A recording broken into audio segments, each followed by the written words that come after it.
Meu nome é Larissa, tenho 22 anos, e o que aconteceu comigo na noite de Natal em Embu Guaçu é algo que ainda hoje me causa um aperto no peito quando lembro.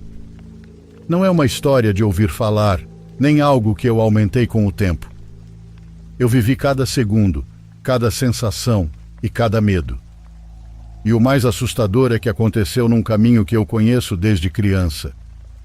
Meus avós, Dona Célia e seu Augusto, moram há mais de 40 anos em um sítio simples, perto da Estrada do Cipó, cercado por mata fechada e estradas de terra.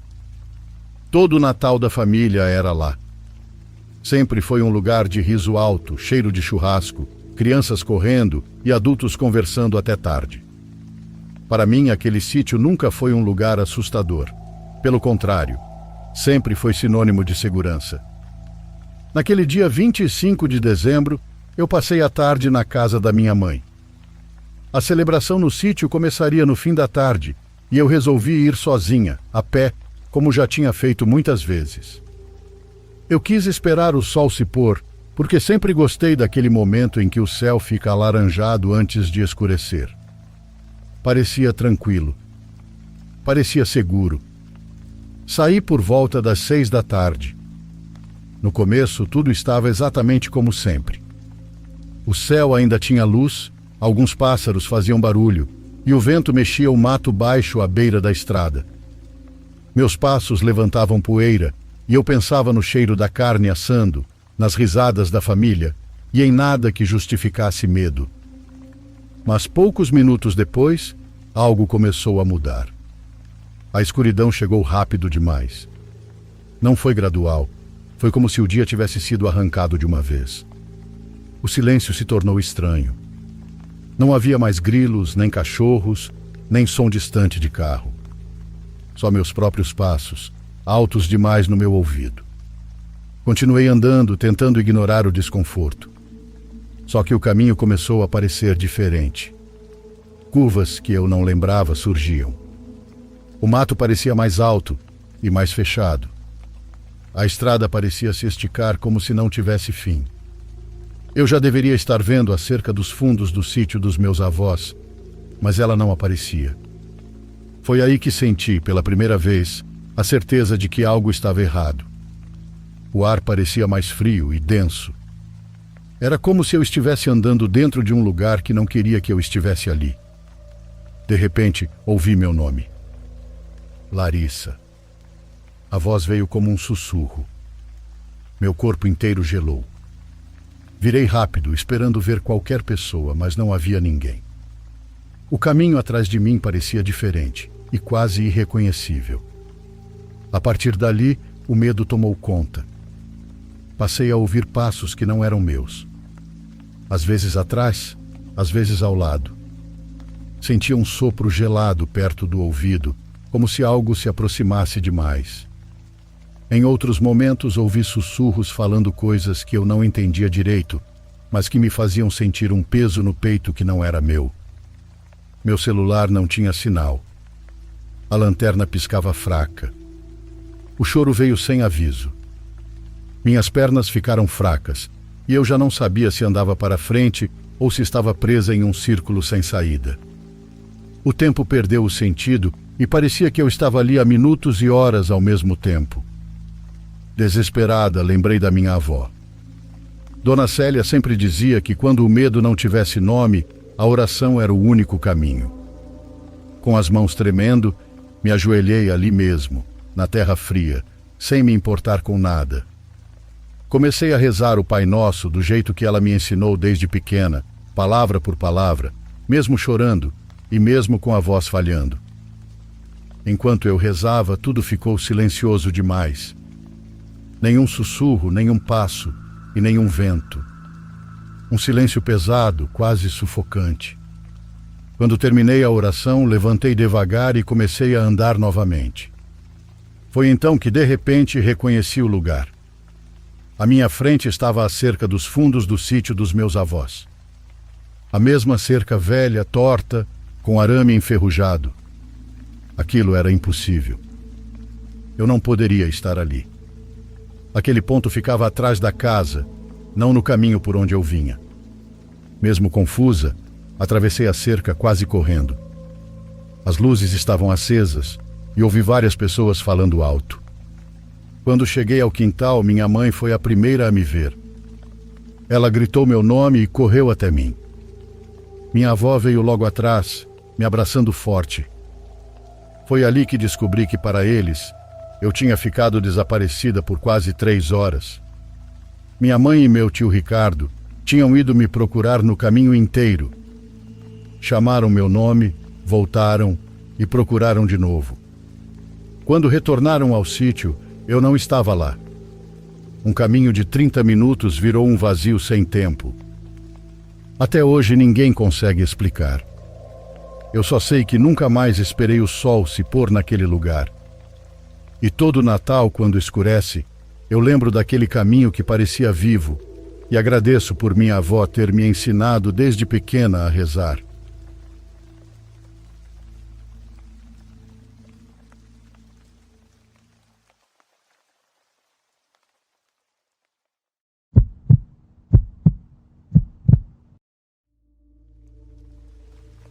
Isso aconteceu há muitos anos, quando eu tinha entre 10 e 11 anos.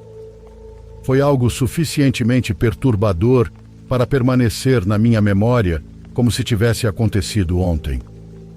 Era dezembro, faltando apenas algumas horas para a meia-noite do Natal. Minha casa estava envolta em silêncio, apesar de toda a família estar reunida, com algo no ar que fazia tudo parecer diferente. Uma das minhas tias ficaria para dormir aquela noite conosco, e como só havia 2 quartos, teríamos que dividir a cama e o quarto.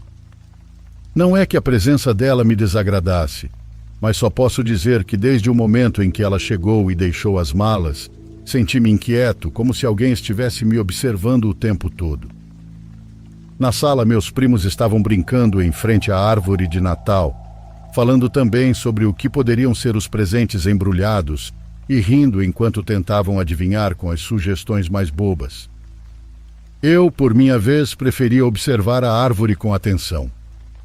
Gostava de ver os galhos carregados de bolas e enfeites entre tons de vermelho e prateado, com luzes ao redor que não piscavam rapidamente, mas pareciam criar um efeito de sombras irregulares nas paredes.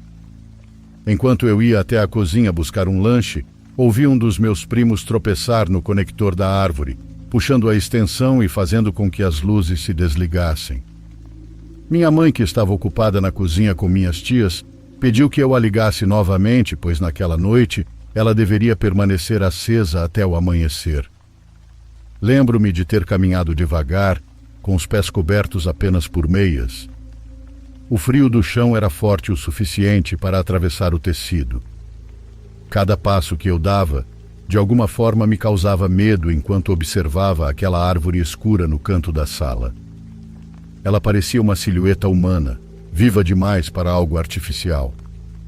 Parei ao lado dela, inclinei-me e consegui sentir o cheiro plástico misturado com poeira, que se combinava com o aroma doce vindo da cozinha.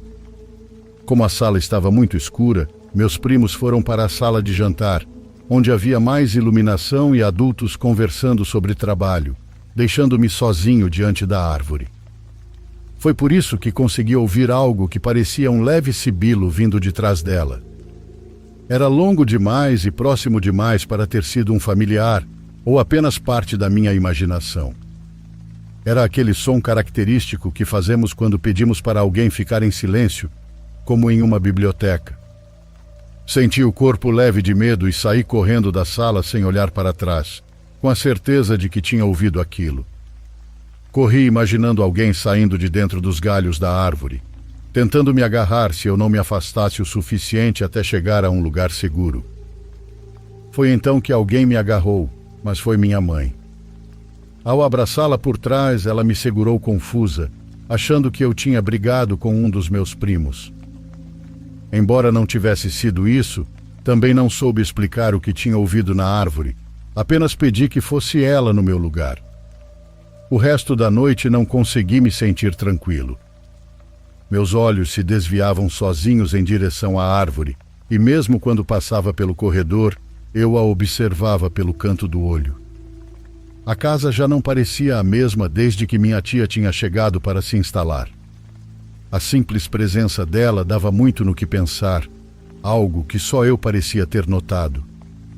Uma aura cheia de inveja pelos outros, talvez porque tivesse tido um ano difícil após se divorciar do meu tio. Mas nós não tínhamos culpa disso, são coisas do destino.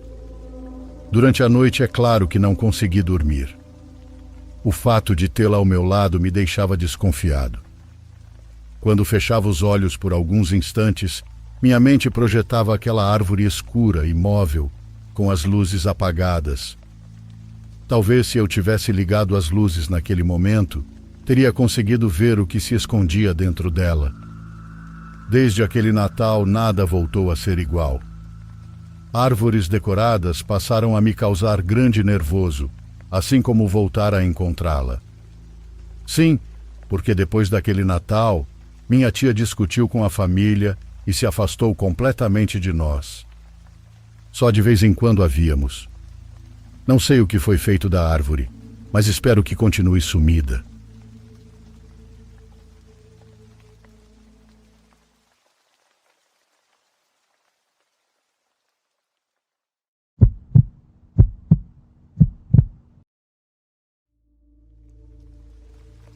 Eu dei match com essa mulher no ano passado e até hoje ainda não sei quem eu realmente encontrei naquela noite.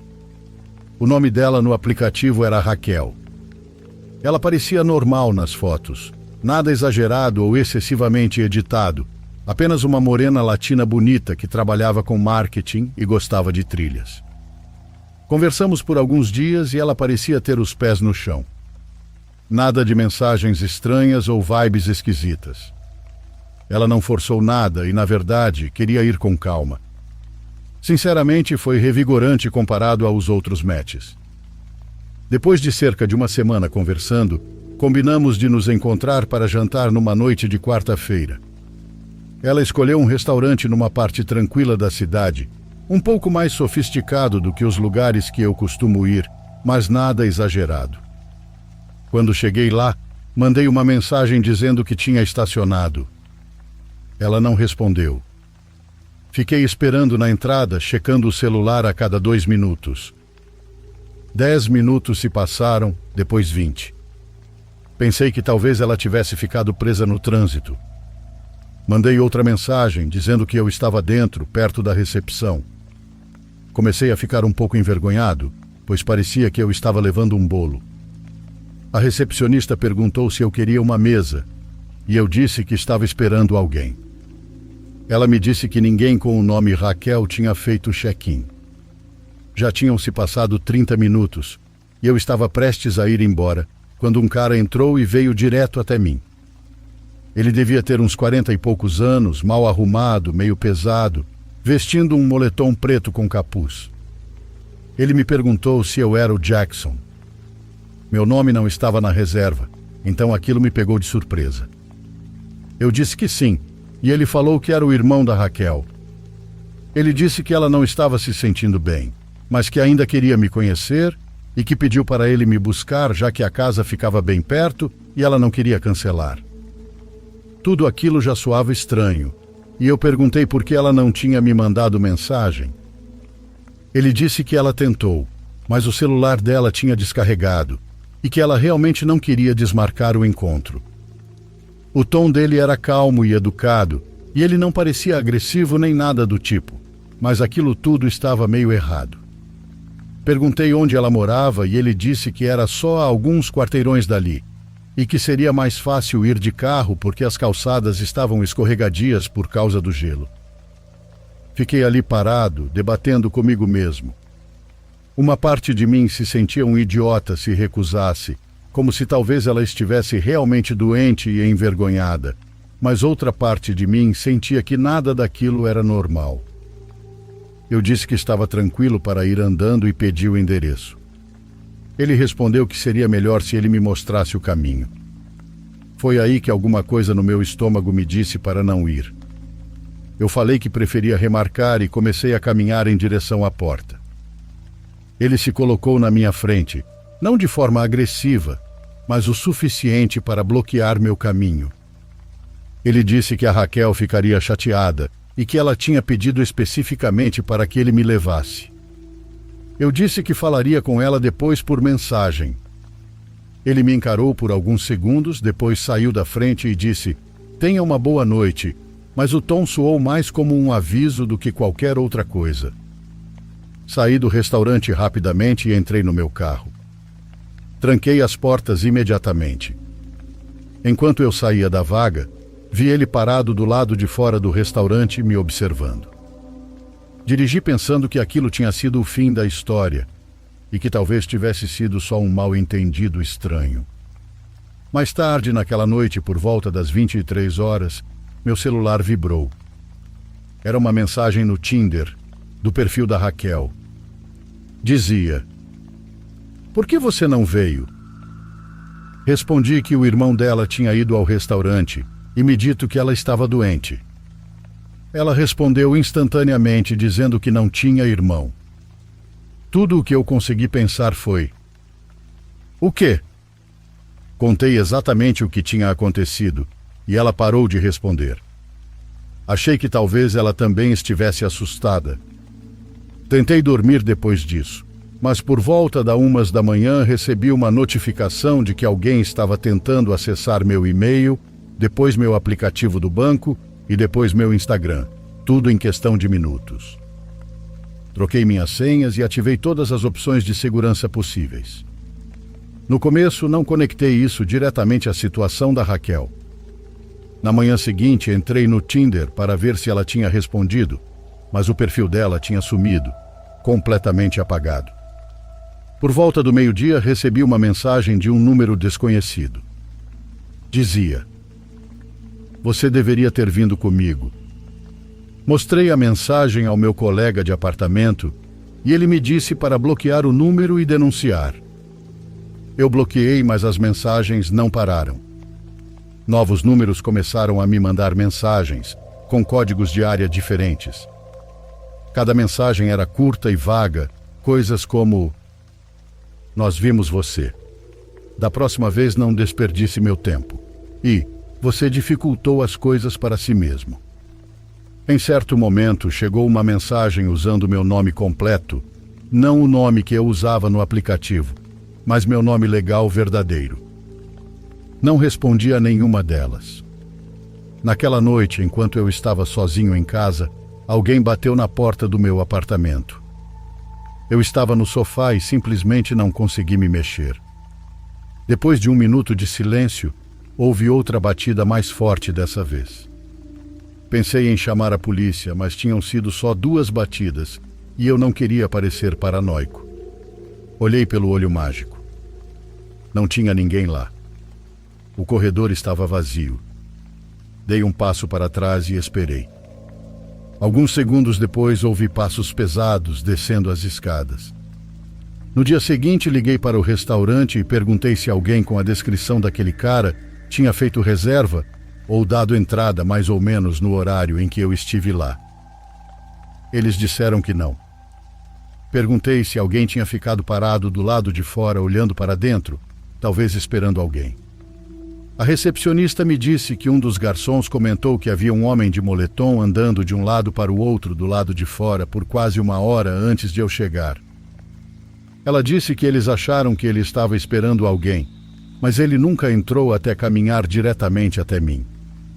Não contei o resto da história para ela. Fiquei enjoado ao pensar em quanto tempo ele tinha ficado observando a entrada.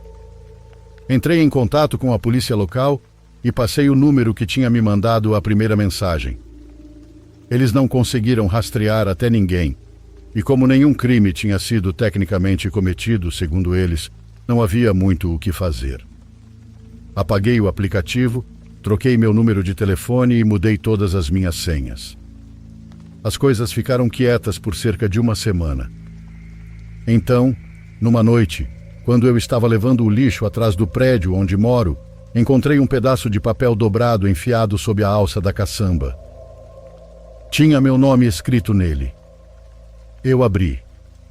Dentro havia uma foto minha impressa, tirada na noite do suposto encontro. Era eu em pé no saguão do restaurante olhando para o meu celular. O ângulo era de fora da janela.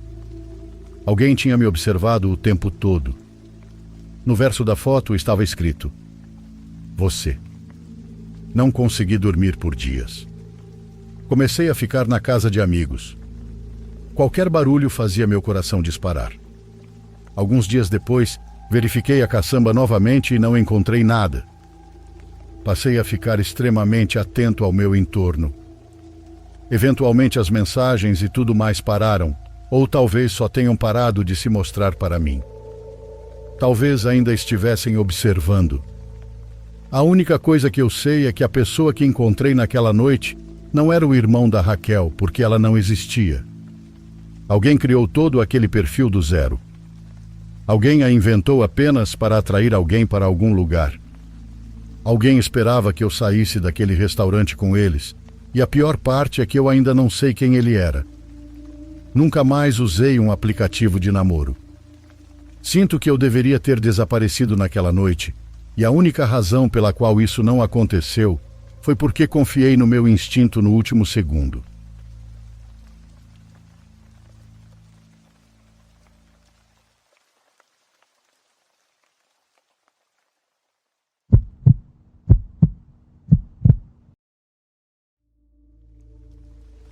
Boa noite a todos. Meu nome é Joel e sou alguém com um ofício considerado heróico, embora seja algo que não apareça nos jornais para ser celebrado, nem nas ofertas de emprego da internet. Você pode me julgar pelo que faço, mas em um país como este, onde existe tanta insegurança, assim como a incompetência de cargos superiores, há famílias que pagam uma quantia considerável de dinheiro com o objetivo de encontrar um familiar desaparecido. Sendo direto e reto, sou buscador de pessoas. Bom, buscador de milhares de pessoas desaparecidas, as quais muito provavelmente não estarão vivas. Nós já partimos do princípio de que jamais encontraremos alguém com vida em nossos dossiês de busca. Alguns conhecidos chegaram a dizer que eu lucro com a dor alheia, embora eu não veja dessa forma. Na verdade, ajudo aqueles que perderam toda a esperança de encontrar seus desaparecidos com vida. Aqueles que são fortes o suficiente para aceitar o inevitável, depois de vários meses esperando pelas autoridades, e que apenas querem dar um descanso digno aos seus entes queridos. Antes de tudo, nunca trabalho sozinho. Tenho uma equipe composta por colegas apaixonados por investigação e criminologia. Também meu irmão Miguel e nosso pastor alemão, que nos ajuda a rastrear com seu olfato. Sinceramente, ser um buscador independente tem suas vantagens. Pulamos os processos legais com as autoridades, as permissões e os obstáculos que eles mesmos criam para proteger suas alianças. Digo isso abertamente depois de interagir com eles por alterarem evidências essenciais para rastrear os desaparecidos. Chegamos a um acordo de não denunciar ninguém, apenas obter os restos mortais para a família e nos retirarmos sem mais complicações. Assim como existem vantagens, também existe o outro lado. Não há garantia de encontrá-los. De fato, nosso acordo é não cobrar até que os encontremos. Também não temos segurança suficiente para trabalhar em territórios tão perigosos. Fazemos isso mantendo-nos dentro de um limite que preserve nossa própria segurança. As pistas que seguimos são tão variadas quanto desesperadas, dependendo de cada caso. Baseamo-nos em confissões anônimas, rumores, mapas desenhados por testemunhas, informações obtidas de moradores locais e seus trabalhadores. É um trabalho exaustivo, perigoso e igualmente interessante. Curiosamente, na época natalina sempre há trabalho demais. Talvez porque nessas datas as famílias sintam mais saudade dos seus e criem coragem para procurá-los, na esperança de ajudá-los a descansar. Também pode ser que tanto os vivos quanto os mortos sintam a necessidade de se conectar para compartilhar um pouco de calor, como nos natais antigos. É curioso e, de certa forma, irônico que às vezes até os responsáveis pelos desaparecimentos se aproximem da nossa equipe com informações valiosas para encontrá-los. Certamente é um ato de bondade distorcida, misturada com uma culpa amarga. Você sabe, uma forma de aliviar a tensão antes que o ano termine. Duvido muito que isso seja um verdadeiro espírito natalino. Um dos casos mais marcantes foi o de uma mãe que nos contatou para buscar seus filhos desaparecidos.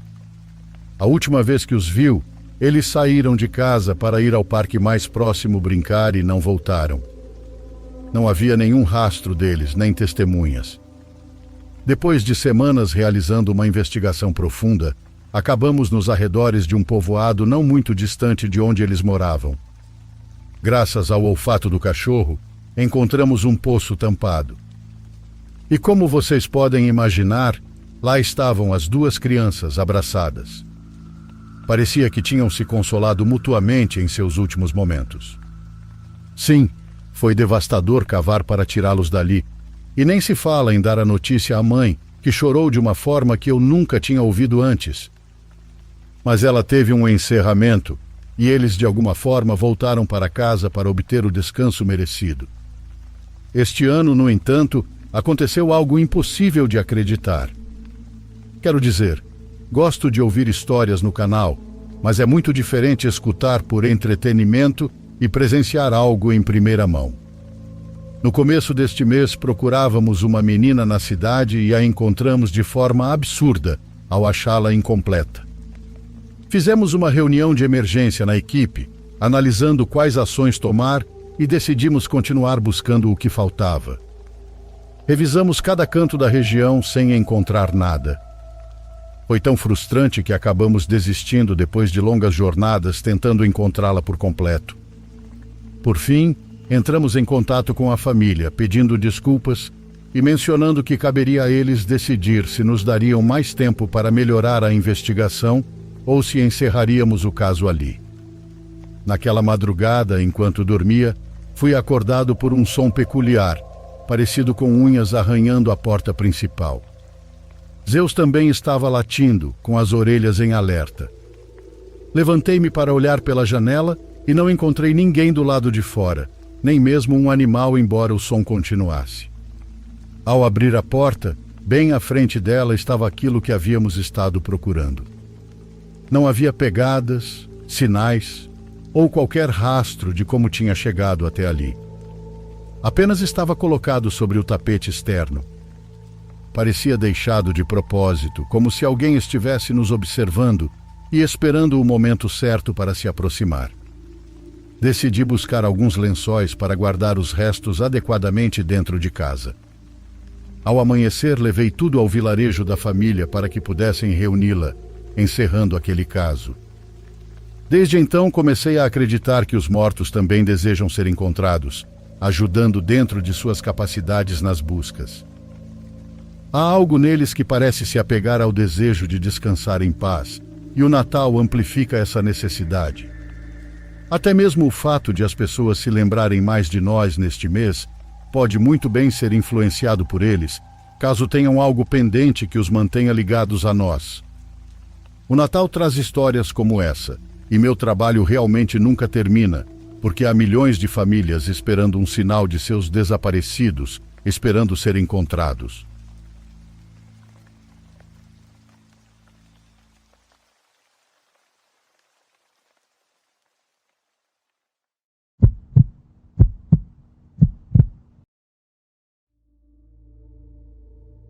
Minha irmã e eu éramos pequenos quando aconteceu o que vou compartilhar aqui. Isso já faz mais de 25 anos, quando minha irmã tinha 7 e eu 9 anos. Na época de dezembro, minha avó costumava fazer a Noite das Velhinhas, que era no dia 7 de dezembro. E para não entrar muito em contexto sobre isso, porque sei que não se faz em muitos lugares fora daqui, essa tradição é para receber as festas e em devoção à Virgem Maria. As velas eram acesas na noite do dia 7 e deixadas acesas por toda a manhã e a tarde do dia seguinte. E como nós passávamos essa noite na casa da minha avó, meus pais nos deixavam lá. Ela nos pedia ajuda para colocar muitas velas, e embora as deixássemos acesas durante a noite, sempre havia ao redor de uma mesinha muitos copos com água separados uns dos outros em bases, para que não houvesse tanto risco. E foi em uma dessas noites, quando minha irmã e eu já estávamos indo dormir. Minha avó já tinha dormido fazia um tempo, e minha irmã e eu assistíamos a um filme em outro quarto. Ela se levantou para ir ao banheiro. Ouvi que estava voltando pelo barulho que o banheiro e a porta faziam, e ela entrou dizendo em voz baixa: "Vem, Antônio, olha."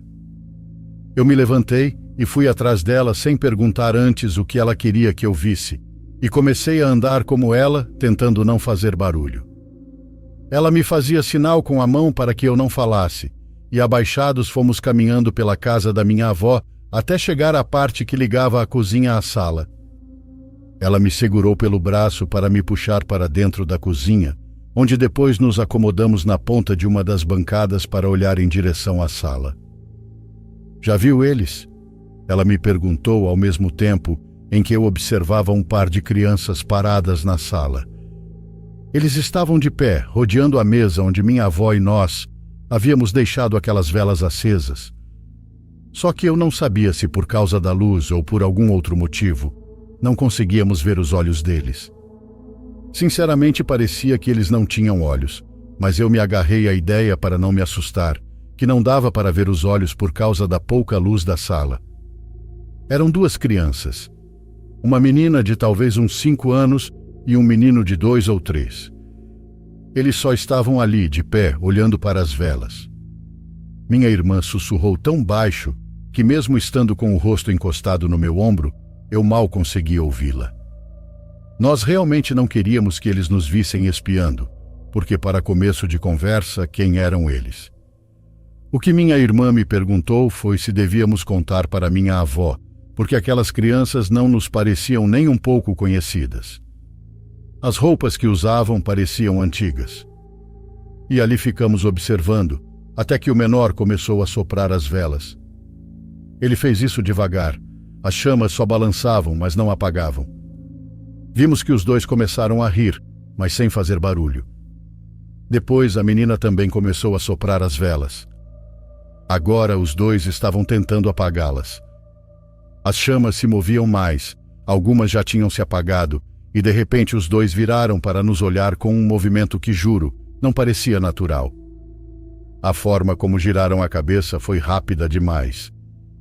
Tudo ficou escuro, mas nem conseguimos reagir de susto, porque minha avó gritou do quarto: "Crianças, por que vocês apagaram as velas?"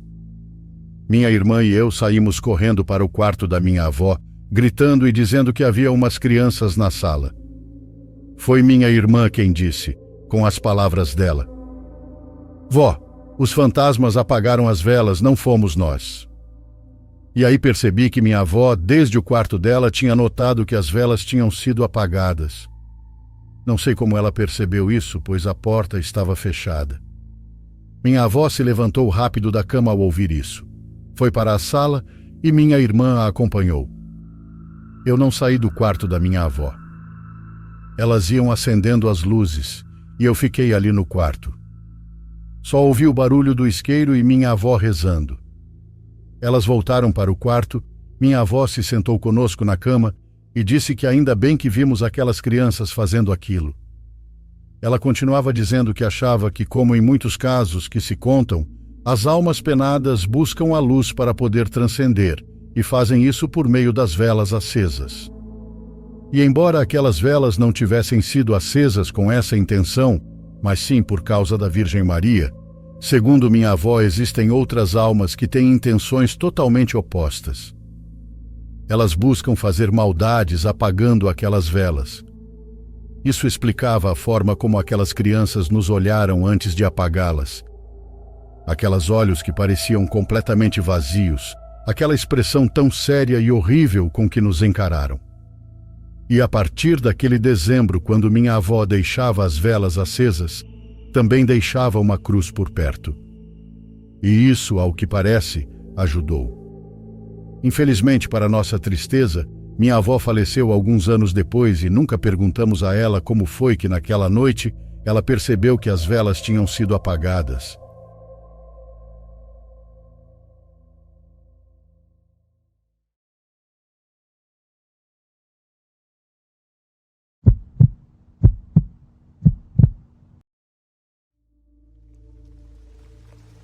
Eu nunca gostei muito do Natal, mas até aquele ano eu achava que era só implicância minha, coisa de quem prefere silêncio à reunião de família.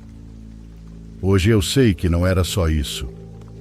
Tem datas que parecem deixar as coisas mais abertas.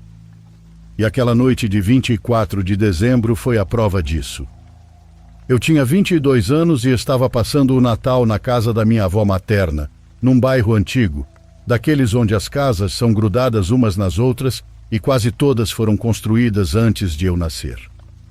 A casa dela era baixa, com telhado antigo, forro de madeira e um corredor comprido que ligava a sala aos quartos, sempre mais escuro do que o resto da casa, mesmo durante o dia.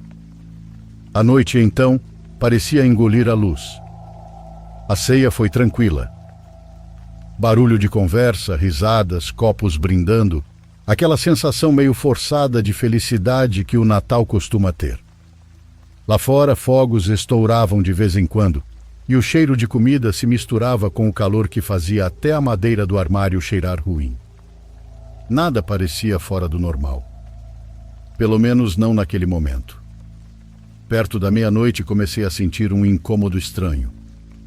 Não era medo ainda, era mais uma inquietação, como se algo estivesse errado, mas eu não soubesse apontar o quê. Meu peito ficou apertado e eu comecei a reparar em coisas pequenas demais. No relógio da parede, que parecia mais alto do que o normal, a lâmpada da sala piscando levemente e o corredor escuro que parecia mais longo do que deveria. Levantei para ir ao banheiro no fim do corredor. Enquanto caminhava, senti um frio repentino, completamente fora de lugar naquela noite quente. Foi como se alguém tivesse aberto uma janela invisível só ali. Parei por um segundo, mas segui em frente, tentando rir de mim mesmo. Quando cheguei ao banheiro, ouvi um barulho vindo do quarto da minha avó. Era um som baixo, mas quase como alguém murmurando. Achei que ela estivesse rezando, o que não seria estranho, já que sempre fazia isso antes de dormir. Mas havia algo errado no tom. Não soava como uma oração comum. Era mais arrastado e quase triste. Fiz o que tinha ido fazer, e quando abri a porta do banheiro, congelei. No meio do corredor havia alguém parado. Não era uma sombra comum. Tinha forma, volume como uma pessoa real, mas a luz não parecia tocar direito aquele corpo. Era mais alto do que qualquer pessoa da casa e usava algo que lembrava uma roupa antiga, como um terno velho ou um hábito religioso. Sei lá, eu não consegui definir. O rosto era o pior. Não dava para ver traços claros, apenas uma espécie de vazio onde deveriam estar os olhos. Eu não consegui gritar. Minha garganta simplesmente travou. Aquela presença não se mexia, mas eu sentia que estava sendo observado de um jeito íntimo, como se aquela coisa soubesse exatamente quem eu era, o que eu pensava e há quanto tempo eu estava ali. Então, lentamente, a figura virou a cabeça em direção ao quarto da minha avó. Nesse momento, ouvi a voz dela, vinda lá de dentro. Ela chamou meu nome. Foi isso que quebrou meu corpo. Corri de volta para a sala, quase tropeçando, sentindo o coração bater tão forte que parecia que ia sair pela boca. Entrei no meio da família, pálido, e alguém perguntou se eu estava passando mal. Eu não conseguia explicar. Como explicar aquilo sem parecer louco? Minutos depois, minha avó apareceu na sala, apoiada na bengala, sorrindo como se nada tivesse acontecido. Disse que tinha cochilado um pouco e que estava tudo bem. O detalhe que ninguém percebeu, mas que eu percebi, foi que ela estava gelada ao toque quando me abraçou para desejar Feliz Natal. A madrugada passou sem mais nada visível, mas eu não dormi. Fiquei deitado no colchão da sala, olhando para o teto e ouvindo estalos na madeira do telhado. Em vários momentos tive certeza de que alguém estava parado ao meu lado, mas sempre que eu criava coragem para olhar, não havia nada. Na manhã do dia 25, acordei com gritos. Minha avó havia sido encontrada caída no quarto. Os médicos disseram que foi um infarto fulminante, provavelmente durante a madrugada. Uma morte tranquila, disseram. Porém, eu sei que não foi bem assim. Quando fomos organizar o quarto dela, encontrei algo que nunca tinha visto antes. Embaixo do travesseiro havia um papel dobrado, amarelado pelo tempo. Era uma oração escrita à mão, com uma letra antiga, que não era dela. Falava sobre a visita da Noite Santa, sobre almas que não conseguem atravessar sozinhas e precisam ser autorizadas a entrar. No fim do papel, havia uma data escrita: 24 de dezembro. Desde então, todo o Natal eu sinto a mesma inquietação e o mesmo aperto no peito quando a noite chega. E às vezes, quando estou sozinho e a casa fica em silêncio, eu escuto alguém me chamando pelo corredor, com a voz doce de quem finge proteção, mas carrega algo muito mais antigo e escuro por trás. Eu nunca respondo, porque naquela noite eu entendi uma coisa que ninguém me ensinou. Nem toda visita de Natal vem com boas intenções.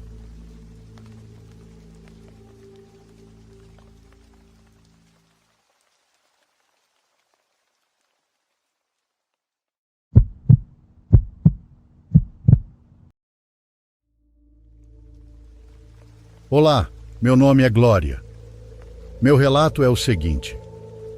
Há muitos anos, quando eu ainda morava com meus pais e meus tios, nos reunimos para celebrar o nascimento do nosso Senhor Jesus. Preparamos um jantar delicioso e ficamos conversando e contando histórias. Tudo estava muito bonito. No entanto, perto da meia-noite, começamos a ouvir barulhos no telhado. A primeira coisa que pensamos foi que fossem galhos ou algo causado pelo vento. Porém, logo começaram a se ouvir guinchos muito estranhos, misturados com fortes batidas de asas, como se fossem de uma ave. Ficamos em silêncio, sem saber se saíamos ou não. Então Bobinho, nosso vira-lata preto que tínhamos desde filhote, começou a latir como louco. Nunca o tínhamos ouvido daquele jeito. Ele latia com muita fúria e medo. Nesse ponto meu pai disse: "Vamos ver o que é isso." Vários de nós saímos para a frente da casa e olhamos para o telhado. Vimos um urubu escuro do tamanho de uma pessoa adulta parado na beirada do telhado, com as asas meio abertas. Os olhos brilhavam vermelhos e ele nos encarava fixamente, sem se mover. Meu tio pegou pedras e começamos a jogá-las, gritando para espantá-lo. Aquela coisa soltou um grito horrível, abriu as asas e saiu voando de forma pesada em direção à escuridão. Entramos correndo em casa e fechamos tudo. Minha avó começou a rezar, dizendo que aquilo era um mau presságio. Depois de um tempo, percebemos algo estranho. Bobinho não estava mais latindo desde que saímos. Meu tio, que era o mais apegado ao cachorro, disse: "Vou ver onde está o Bobinho. Vai que ele se assustou." Ele saiu, pois às vezes o cachorro se perdia. Passaram-se alguns segundos e, de repente, ele começou a gritar: "Bobito, não! O que fizeram com você, filho?" Saímos correndo e vimos Bobinho caído no chão, sem vida. O corpo estava mordido em várias partes, como se algo grande o tivesse atacado com bico e garras. Ao lado no chão, havia penas pretas grandes, de ave, mas grandes demais para serem de uma ave normal. Sendo sincera, choramos muito e nos sentimos extremamente culpados por tê-lo deixado do lado de fora enquanto jantávamos. Se o tivéssemos levado para dentro, talvez ainda estivesse vivo.